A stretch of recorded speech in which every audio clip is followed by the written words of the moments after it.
వర్షాకాలంలో viral infections చాలా సాధారణంగా చూస్తూ ఉంటాం. ఈ మధ్యకాలంలో చికెన్ గునియా కూడా ఎక్కువ కనబడుతోంది. ఇది ఒక వారం ఉండొచ్చు, కానీ అసలు సమస్యల్లా ఆ తర్వాత మొదలవుతుంది. మీ శరీరం బాగున్నట్టు అనిపించినా కీళ్లు ప్రతి కదలికలో చిన్నగా నొప్పి మొదలవుతుంది. ఎందుకంటే ఈ వైరస్ కీళ్లలో ఇన్ఫ్లమేషన్ అంటే వాపు తెస్తుంది. ఇది కీళ్లలో గట్టిగా గుండె కొట్టినట్టు అనిపిస్తూ ఉంటుంది. కొందరిలో ఇది కొన్ని వారాల్లో తగ్గిపోతుంది, ఇంకొందరిలో నెలల పాటు కూడా ఉంటుంది. సమతుల్యత చాలా ముఖ్యం.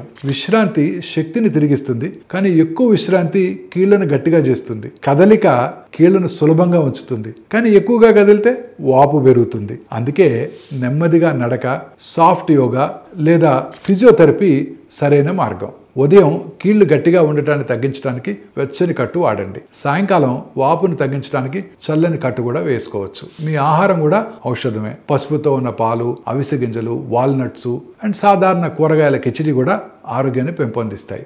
కొన్నిసార్లు ఈ నొప్పి 12 వారాలకు మించి కనుక కొనసాగినట్టయితే ఈ తాత్కాలిక నొప్పి శాశ్వత నష్టంగా మారకుండా చూసుకోవడానికి మంచి రుమటాలజిస్ట్ని కూడా కలవాల్సిన అవసరం ఉండొచ్చు.